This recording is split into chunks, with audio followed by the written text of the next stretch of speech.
День за днем корреспонденты нашего телеканала следят за всем, что происходит у нас в республике и за ее пределами. И сегодня мы расскажем вам о самых интересных событиях и, конечно, людях, с которыми нам удалось встретиться и пообщаться. Вы смотрите итоговую программу «Якутия. День за днем». Меня зовут Иван Лазаренко, и вот о чем мы поговорим сегодня. К сожалению, лесные пожары на территории республики продолжаются. Как идет борьба с огненной стихией? Сейчас у нас прибыло 49, еще должны прибыть 6 человек. Безопасные качественные автомобильные дороги. Какими темпами идет реализация этого нацпроекта в этом году? Сегодня убедились, что работы идут согласно плану. Подрядчики работают некоторые с опережением. Ровно год назад во дворах домов установили сортировочные контейнеры для мусора. Оправдались ли ожидания? Если нет маркировки, лучше не сдавайте. Потому что в будущем мы все равно найдем этот пластик, изымем из общего объема и передадим на полигон. Провести летние каникулы с пользой. Почему ленские школьники так стремятся попасть в трудовые бригады? Чем еще заняться летом? Лучше, мне кажется, полезным делом. Плюс еще можно заработать денег и потратить на то, что ты не хотел.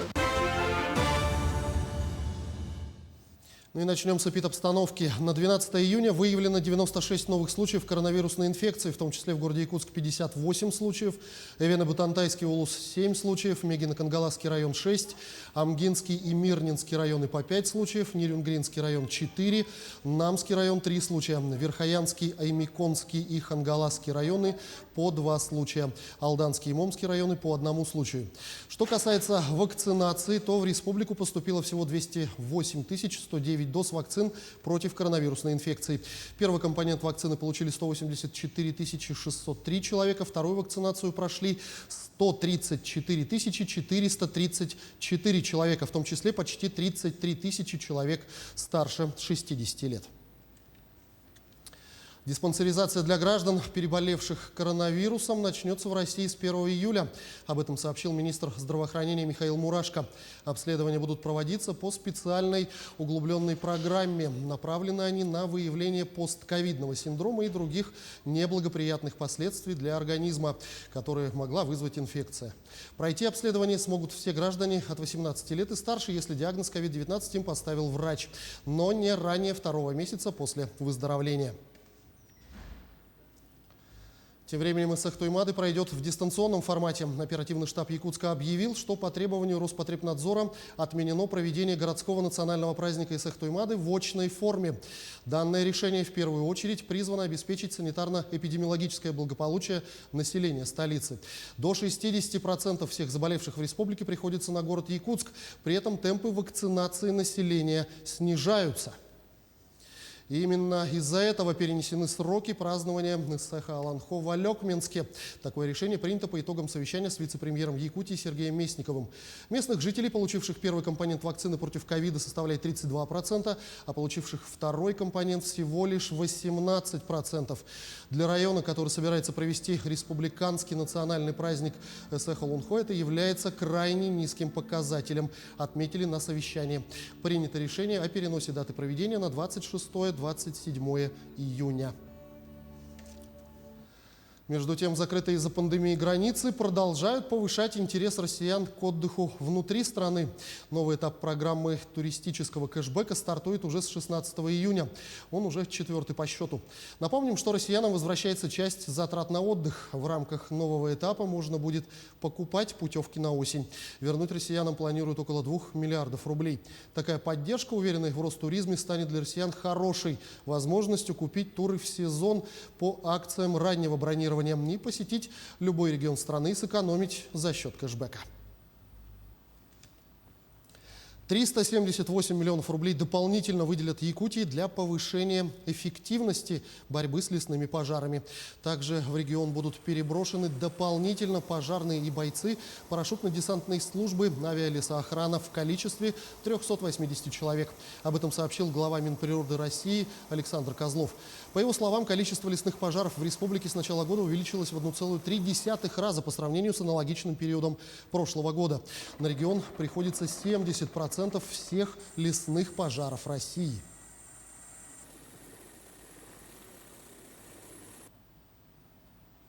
Ну а что касается оперативных данных авиалесоохраны, на территории Якутии действуют 22 природных пожара. За сутки ликвидировано 8. За сутки площадь пожаров уменьшилась на 2851 гектар. На тушение природных пожаров привлекалось 1129 человек и 153 единицы техники. Продолжается проведение профилактических мероприятий. В течение суток проинструктировано о мерах пожарной безопасности 188 человек и составлено 4 протокола об административном правонарушении. О том, как боролись с огнем на этой неделе, наш материал далее. Выдалась по-настоящему горячей. Сразу несколько крупных очагов лесных пожаров действовали в районах республики. В ряде из них ввели режим чрезвычайной ситуации муниципального характера. Напряженная ситуация сложилась в Нюрбинском районе. Здесь огонь вплотную подошел к селам Маар и Нюрбачан. Из-за густого дыма временно ограничили движение по федеральной трассе Вилюй. Огнем повредила линия электропередач. Без света остались 9 населенных пунктов в Вилюйском, Верхневилюйском и Нюрбинском районах. Был поврежден и наземный канал Волс. Населенные пункты, пострадавшие от огня, оперативно направили продукты первой необходимости. К тушению пожаров и недопущению перехода огня на жилые дома привлекли порядка 250 человек, десяток техники и вертолет с водосбрасывающим устройством. Тушение пожаров лично контролировал первый зампред правительства Дмитрий Садовников. Между тем хочу отметить, что активно в тушении пожаров принимают и местные силы, и региональные, ну и, конечно, местное население. Пользуясь случаем, я хочу выразить слова благодарности прежде всего местному населению, ну и тем людям, которые круглые сутки занимаются тушением пожара. Еще один очаг – Сунтарский район. По данным специалистов, площадь пожаров здесь составила 180 гектаров. От села Вилючан возгорание располагалось всего в 19 километрах. На помощь в тушении пожара сюда направили самолет-амфибию Б-200.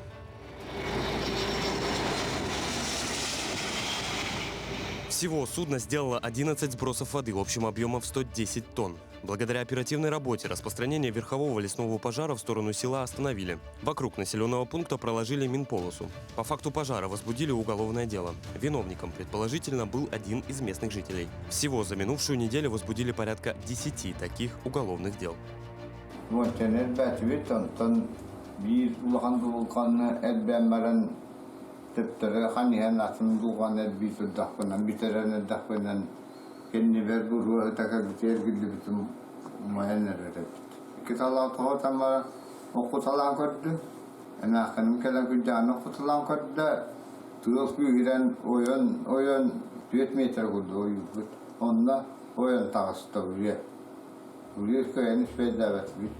В начале недели для наращивания сил и средств по борьбе с лесными пожарами в Якутию из регионов Дальнего Востока прибыли 180 десантников.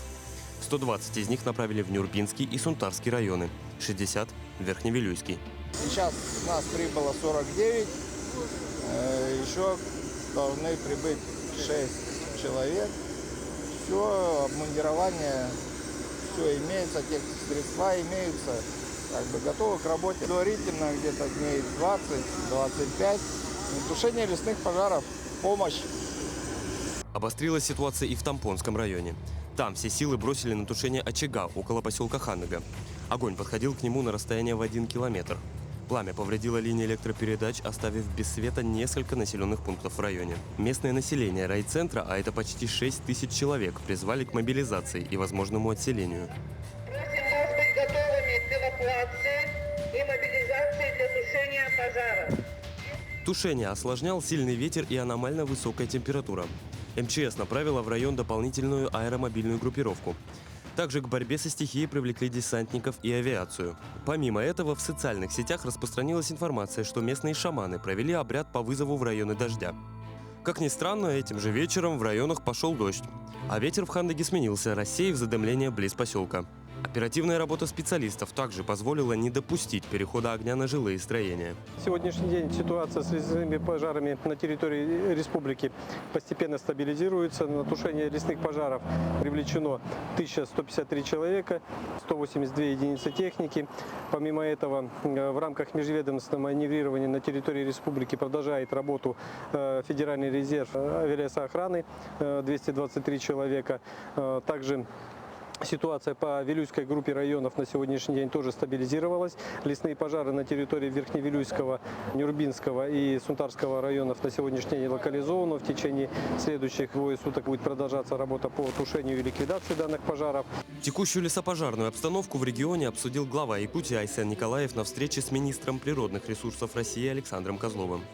Глава Минприроды РФ дал поручение ускорить переброску в республику дополнительных сил на тушение лесных пожаров.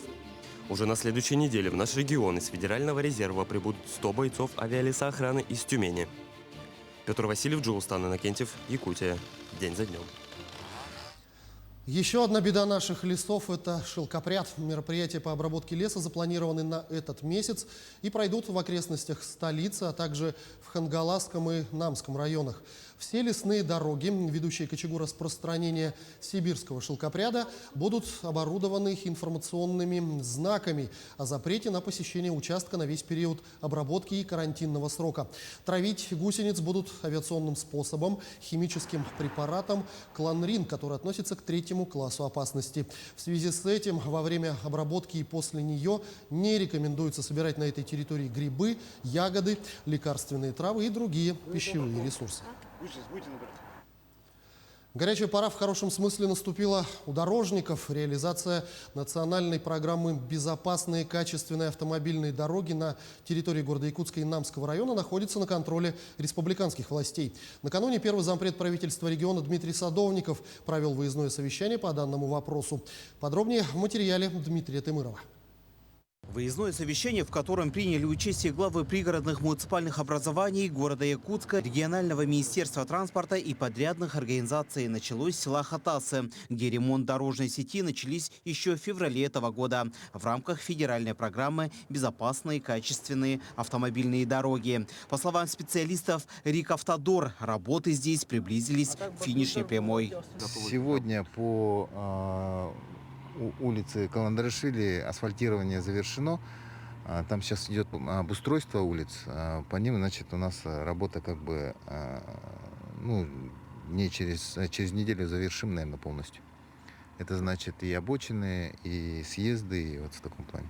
Следующими пунктами стали ремонтные работы на нескольких точках города Якутска. Это ремонтные работы на улице Широких, Полянских, Луговая и по улице Халтурина. Эти работы начались здесь в начале июня. На Халтурина сейчас идет подготовительные работы, замена слабонесущих грунтов, установка дорожного камня.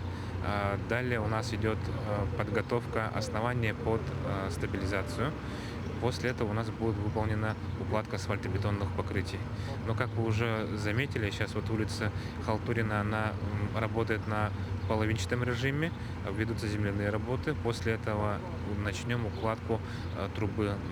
За выходные, я так думаю, мы будем перекрывать эту улицу. После ремонта дорожного полотна на улице Халтурина подрядная организация возьмется за улицу Советская в микрорайоне Марха. Улица Советская порядка 850 метров, 800 метров. Стоимость работы около 28 миллионов. Далее комиссия во главе с Дмитрием Садовниковым посетили ремонтные работы на Объездном шоссе. Как оказалось, здесь работы идут с большим отставанием. Поэтому ход исполнения ремонтных работ этого участка контролируется специальной комиссией. Осуществляем геодезический контроль, общий надзор за технологией работы. Значит, проводим проверки готовности подрядчика к строительному сезону, проверка исполнительной документации. А на сегодня вообще есть какие-то отставания или отклонения? Отставания есть. И в прошлом году были, и в этом году есть. Поэтому мы это отражаем в наших отчетах. Что касается ремонтных работ на Намском тракте по благоустройству участка дороги рядом с Сюсхатын, то здесь работы идут с опережением. Буквально уже со следующей недели начнут здесь укладывать асфальтное покрытие. На сегодняшний день они работают по графику. Земполотно 80% почти уже отсыпали. И уже должны с 20 июня асфальт ложить. Выездное совещание завершилось осмотром работ на дорогах Намского района. Здесь ремонтные работы дорожного полотна начались еще в прошлом году. Это более 18 километров дорог на 2 участках автомобильной дороги НАМ. Подрядная организация СУ-77. Они с прошлого года работают. В прошлом году полностью отработали земполотно. И в этом году они начали укладку асфальта. 2 слоя асфальта, нижний слой 7 сантиметров, верхний слой 5 сантиметров. И ресайклинг должен быть на определенных участках общей протяженностью где-то 5 километров. Здесь работы идут согласно графику и без отставания. По словам главы муниципального района, жители очень рады, что на территории района строятся и ремонтируются автомобильные дороги. Это даст толчок не только развитию территорий, но и благоприятно скажется на качество жизни населения. Благодаря нашему главе республики Арсению Сергеевичу, позапрошлом году, когда он приезжал, он принял решение асфальтировать эту дорогу. Год 125-летия Максима Кировича Амосова и столетия автономии нашей мы будем ездить по асфальтовой дороге. Это нас всех радует. Подводя итоги объезда, первый заместитель председателя правительства Якутии отметил, что строительный сезон только начинается, и те замечания, которые были озвучены, должны быть устранены в самое ближайшее время. Сегодня убедились, что работы идут согласно плана. Подрядчики работают некоторые с опережением.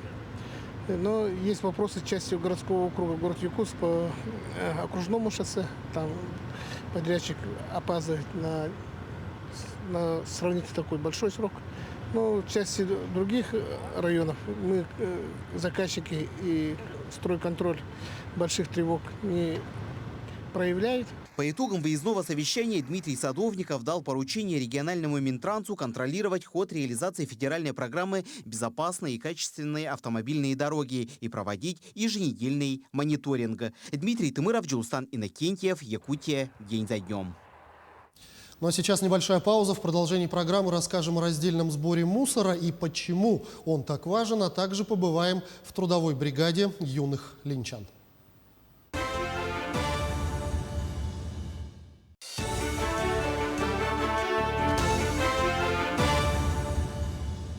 Мы продолжаем программу. Пилотный проект по внедрению новой системы оплаты труда в здравоохранении запустят в Якутии. Соответствующее распоряжение подписал глава российского Кабмина Михаил Мишустин.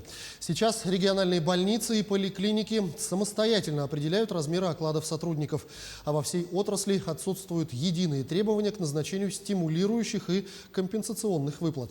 В результате, в зависимости от медицинского учреждения, зарплаты работников одного профиля и квалификации могут отличаться.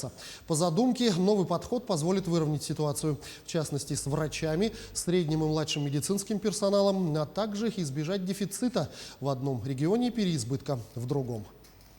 Сегодня Министерство здравоохранения Российской Федерации совместно с Министерством труда Российской Федерации разрабатывает новую систему оплаты труда. Это будет такой, на мой взгляд, хороший бонус, хорошее такое начало для медицинского сообщества, для медицинских работников всех, потому что мы сегодня видим такой некий дисбаланс в части заработной платы среди сообщества, в том числе не только в регионах разница большая, но даже среди медицинских организаций, допустим, нашей республики. Поэтому я думаю, что это будет такой хороший знаковый момент. В столичном районе ДСК на этой неделе заложили первую сваю нового будущего микрорайона «Звездный». Уже в следующем году будут построены первые 7 домов, а в будущем по плану появится 66 многоквартирных домов. Жилой комплекс «Звездный» будет отвечать всем требованиям формирования комфортной городской среды. Это детские сады, школы, поликлиники, пожарное депо, а также общественные пространства. Предполагается, что уже в следующем году в первые дома заселятся жильцы, получившие квартиры по программе переселения из ветхого и аварийного жилья.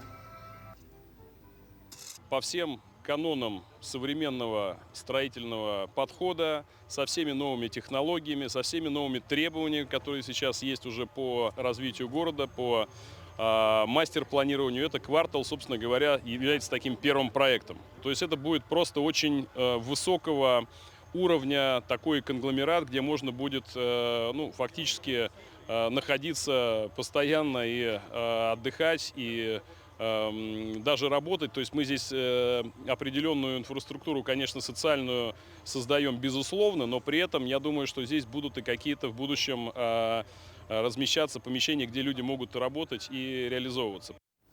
К другим темам. Ввести штрафы за нарушение режима раздельного сбора мусора. С таким предложением выступил Союз переработчиков пластмасс. Между тем, в Якутске горожане только начинают привыкать к реалиям сортировки мусора. Насколько сложно сортировать мусор и куда его потом девать, разбиралась Ульяна Шагина. Чтобы научить горожан сортировать собственный мусор, установки простых контейнеров недостаточно. Нужно, чтобы каждый человек понял, насколько это нужное и важное дело, утверждает хозяйка одного из столичных ресторанов. Ирина сортирует мусор не только у себя в квартире, но и в собственном эко-ресторане, а также учит этому и своих посетителей. В название вынесли «Ответственный ресторан». И так как я сама являюсь экоактивистом, основала движение «Раздельный сбор», мне захотелось сделать такой образцовый бизнес, потому что общепит считается вообще самым мусоропроизводительным бизнесом. Из отходов здесь практически ничего не выбрасывается. Бумага сжигается на даче, пластиковые бутылки, картон и пакеты идут на переработку. Остатки пищи отдают на корм собакам. Кофейные и овощные отходы идут в специальный компостер. У нас их 4 штуки стоит, 3 на кухне и 1 в баре. И получается вот такой прекрасный компост, который уже готов к использованию. И мы используем его на даче при рассадке овощей. Такой подход к сортировке мусора приносит существенную прибыль, утверждает хозяйка ресторана. Ведь увезти полную машину мусора на полигон – занятие не из дешевых. В общий мусор у нас уходит примерно 2-3 бака в месяц. А у наших коллег, у общепита я спрашивала, получается 1-2 бака в день. Представляете, какая разница? И в деньгах это тоже очень экономично. Другой экоактивист Сергей Петров решил свое увлечение сортировкой мусора не только перенести в массы, но и подзаработать на этом. Дело благое, ведь главной конечной целью должно стать не просто избавление города от помойки, но и изменение мышления якутян. Мы пока еще не дошли на Сергелях, там, на Втунырях, на ДСК и в авиапорт, но в ближайшее время, надеюсь, это сделаем, да? Если эти районы не рассматривать, то я думаю, вот примерно практически в шаговой доступности в центре уже можно найти контейнер возле своего дома. В прошлом году компания «Региональная Минжкх» запустили совместный пилотный проект по организации раздельного сбора мусора в жилом секторе. В рамках этого проекта во дворах были установлены 35 пунктов сбора вторсырья. С марта месяца мы начали заготавливать 100 тонн вторсырья ежемесячно. Это много? Ну, это 5 фур. К примеру, в прошлом году, в июле, когда мы только начинали, да, у нас было 20 тонн, потом в августе 40, да, а сейчас 100. То есть у нас там за год 5-кратный рост. Водители компании в течение дня объезжают дворы и высвобождают контейнеры. В среднем один пункт вывозится 2 раза в неделю. Все зависит от заполняемости. Главной же проблемой является то, что не все горожане понимают, куда и что складировать. Что коробки не высыпаются, а прямо вот так ставятся целиком с мусором, с чем-то еще, там, со строительным мусором, с какими-то пищевыми отходами. Вот это самая главная проблема. Каждый отдельный контейнер принимает отдельный мусор. В главном пункте по Вилюйскому тракту таких фракций 7. Это контейнеры для покрышек, пластика, картона, батареек, крышек и алюминиевых банок. Нет, это смесь. Мы не принимаем. Смеси пластиков мы не принимаем. Здесь написано C/ЛДПЕ. Это смесь пластиков. Такой пластик мы не принимаем. Он идет в засор. Правила сортировки мусора большими буквами прописаны на каждом контейнере. Так, к примеру, с пластика нужно в обязательном порядке снять все этикетки, сполоснуть, далее сложить или смять. Причем пластик должен быть обязательно с маркировкой 2 и 4 ЛДПЕ, а также 5 ПП. Другой вид пластика компания не принимает. Если нет маркировки, лучше не сдавайте. Потому что в будущем мы все равно найдем этот пластик, изымем из общего объема и передадим на полигон. Он не пойдет. Это все вручную, да? Это все делается исключительно вручную. И так нужно делать с каждым мусором. Очень удобно, к примеру, в квартире иметь прозрачные пластиковые коробки и складывать туда весь мусор. Отдельно крышечки, отдельно картон и бутылки. А затем с чувством исполненного долга перед экологией родного края унести все в пункт. Вот то, что сегодня мы сдавали, это мы вообще копили с осени. Просто когда замораживаем машину, получается уже немножко затруднительно ездить. Соответственно, мы всю зиму копим. Вот. Ну, как бы там было не супер много. Очень много бутылок, потому что, к сожалению, мой муж любит Кока-Колу. Весь этот мусор якутская экологическая компания вывозит из своих пунктов на базу. Далее самая сложная работа – ее ручная сортировка. Готовое вторсырье увозят на переработку в Иркутск. Кстати, шины на переработку принимают местные ребята из Максагалокского природно-перерабатывающего кластера, которые превращают шины в резиновую плитку для спортивных площадок. Ульяна Шагина, Елизавета Васильева, Григорий Охлопков, Якутия. День за днем. В Министерстве труда республики пояснили, кто будет получать соцкарту и какие льготы будут по ней доступны. На первом этапе проекта планируется внедрение отдельных приложений, таких как идентификационное приложение, транспортное приложение, социальный дисконт, дающий право на скидки и кэшбэки. Приложения на первом этапе в этом и следующем годах будут доступны для отдельных категорий населения. Это ветераны, многодетные семьи и люди с инвалидностью. А вот на втором этапе с 2023 по 2025 годы планируется расширение сервисов, а также категорий пользователей единого цифрового сервиса жителей Якутии. Летние каникулы только начались. Многие школьники Ленска хотят провести их с пользой. Находят время и для отдыха, и для работы. Так, на базе станции юных натуралистов организованы трудовые бригады. Сегодня ребята помогают подготовить к заезду отдыхающих оздоровительную базу «Алмаз». Ежегодно трудовая бригада работает на базе станции юных натуралистов.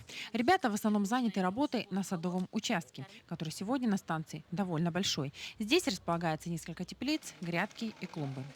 Бригады в основном формировались из детей из малообеспеченных, неполных и семей, попавших в сложную жизненную ситуацию. Также к трудовым работам привлекались дети, состоящие на учете в ПДН и КДН. На базе станции юных натуралистов Витим Пелиду и школа номер 1, и школа номер 2, и школа номер 5 также планируют открыть такой вид деятельности, как трудовые бригады.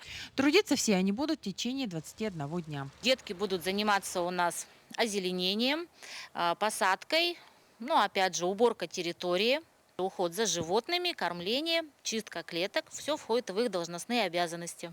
В этом году трудовые бригады на станции юных натуралистов будут работать 2 сезона. Первый сезон начинается с 3 июня по 26 июня, занимает 21 день, 4-часовой рабочий день у деток. Уже неделю бригада молодежи трудится на территории оздоровительного лагеря «Алмаз». До заезда они должны убрать весь прошлогодний мусор, засохшую траву, подмести бетонные дорожки и полить цветы. Данил Шевченко уже не первый год работает в трудовой бригаде. Признается, что рад, что есть такая возможность провести время с пользой, да еще и заработать свои собственные деньги. Решил сюда пойти работать, потому что, как-то решил, в общем, не сидеть дома. А то, чтобы ноги размять и немножко подзаработать. Я свои деньги хочу потратить в помощь моей семье, так как мама у меня справляется одна, и ей нужна, так сказать, мужская помощь. Таких, как Даниил, здесь мало. Он ответственно подходит к своей работе, делает все, что его попросит. Не стоит без дела, успевает сделать свою работу и помочь другим. Екатерина и Аксинья первый год работают в трудовой бригаде. Одной из девочек посоветовала сестра, другой – классный руководитель. Обе, долго не думая, позвонили, узнали, записались. Сегодня с удовольствием работают. Я узнала от сестры, она работала в прошлом году. Сказала, что здесь круто. Я тоже решила, почему бы и нет. Чем еще заняться летом? Лучше, мне кажется, полезным делом. Плюс еще можно заработать денег и потратить на то, что ты бы хотел. Я буду просто копить деньги, а потом решу, на что потратить. Каждое утро ребят перевозят на рабочее место школьный автобус. Трудится бригада с 9 часов утра до часу дня.